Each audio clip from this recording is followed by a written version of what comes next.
स्वागत है आपका class 7 SST chapter number 6 none other than weather and climate. Yesterday in my previous session we lasted our session with the definition of wind. So today we are here to discuss about type of winds कि how जो wind है, क्योंकि पिछली कक्षा में air और wind के बीच के को समझा कि विंड मतलब the movement of air from high pressure zone to low pressure zone. तो अब है कि भाई विंड के कितने प्रकार होते हैं. So basically there are 3 types of wind: permanent wind, periodic wind and local wind. Permanent wind, periodic wind and local wind are 3 major types of wind. Okay sir, अब शुरू करते हैं इस चीज पे चर्चा. तो परमानेंट कि परमानेंट विंड किसको कहते हैं.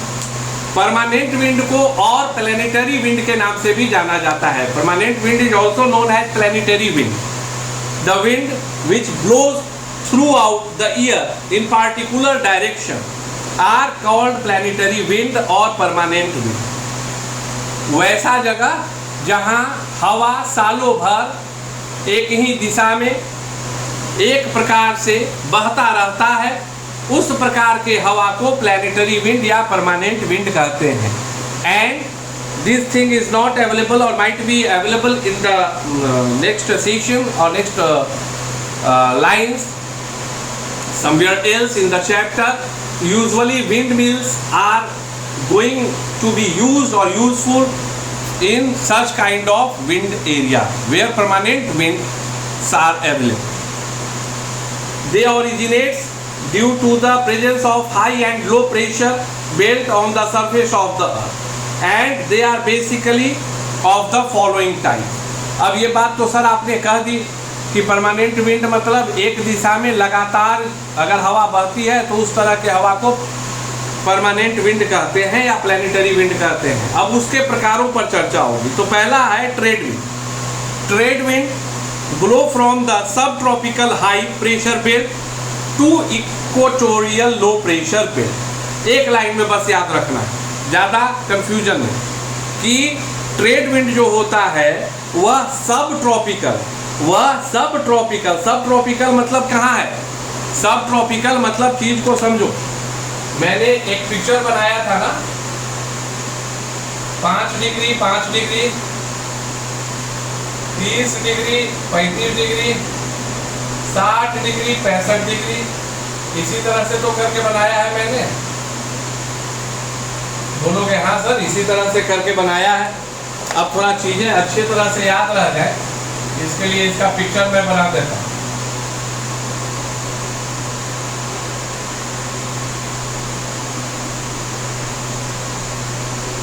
एकदम याद हो जाना चाहिए.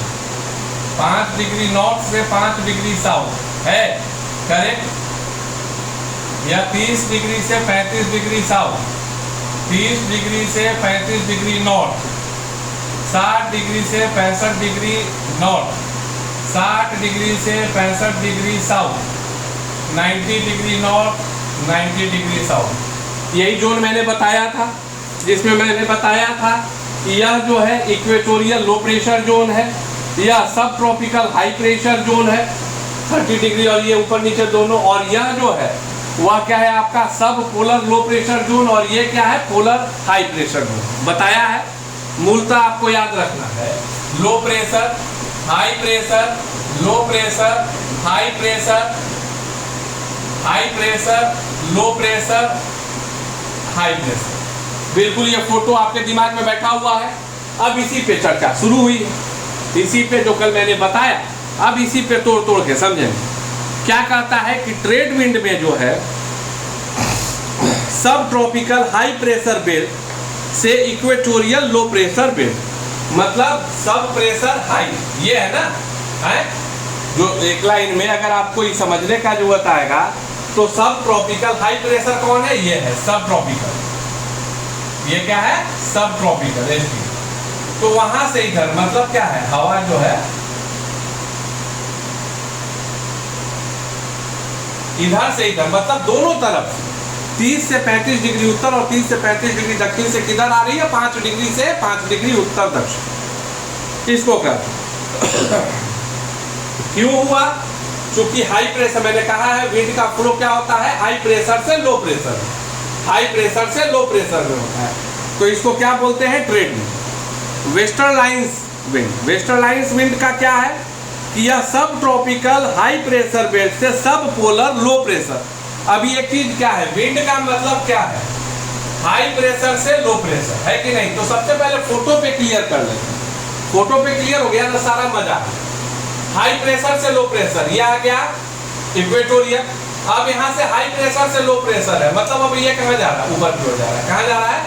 ऊपर की ओर जा रहा है। ये कहाँ जा रहा है? ये कहाँ जा रहा है? नीचे की ओर आ रहा है। ये कहाँ जा रहा है? नीचे की ओर आ रहा है। तय बात है कि नहीं? जब भी जाएगा हाई प्रेशर से लो प्रेशर, तो हाई प्रेशर से लो प्रेशर मतलब इधर आया।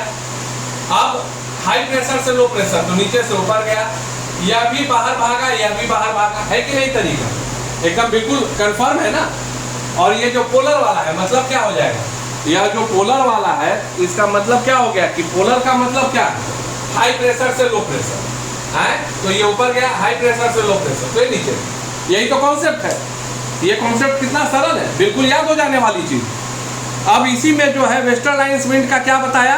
सब ट्रॉपिकल, सब ट्रॉपिकल से सब पोलर, सब ट्रॉपिकल से सब पोलर, मतलब इसकी बात हुई। सब ट्रॉपिकल से सब पोलर, सब ट्रॉपिकल से सब पोलर, है कि नहीं? बाहर की ओर गया, इसको वेस्टरलाइन बोले। अब पोलर विंड, पोलर विंड का क्या है? Blow in the same direction as the trade winds, they move from the polar high pressure belt to subpolar low pressure belt. सही बात है, हाई से लो की ओर आया। अब दूसरा इसके बाद मतलब trade wind, westerly wind, polar wind.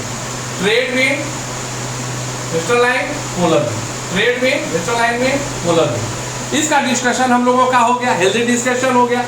अब हम लोग दूसरा क्या पढ़ेंगे? Periodic wind. अब हम लोग दूसरा क्या पढ़ेंगे कि पेरियोडिक विंड किसको कहते हैं? सर पेरियोडिक विंड के बारे में बताइए। जब इसकी चर्चा हो गई तो अब इसकी चर्चा होगी।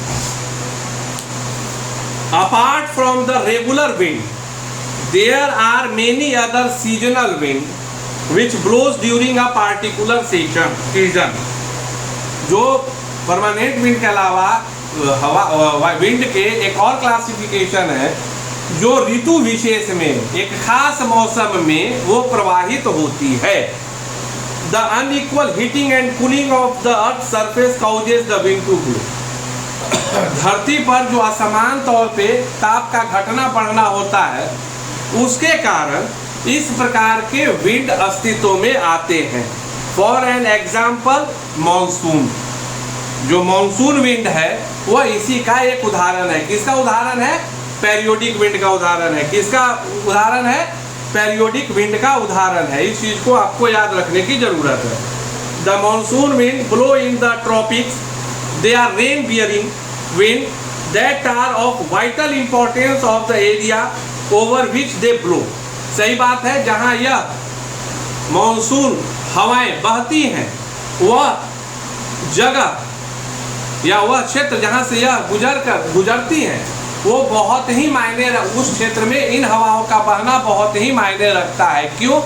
चूंकि यह वहां पर वर्षा कराने के लिए उत्तरदायी होती हैं। They change their direction once in every 6 month. 6 महीने में एक बार ये अपने दिशा में परिवर्तन करती हैं। 6 महीने में एक बार यह अपनी दिशा में परिवर्तन करती हैं। अब सवाल है कि जो हवाओं का बहना होता है इसकी एक छोटी सी कॉन्सेप्ट तो आपको याद रख लेना है कि अभी एक नॉर्मल सा चीज है जिसको मैं बड़ा ही तरीके से बता दे रहा हूं।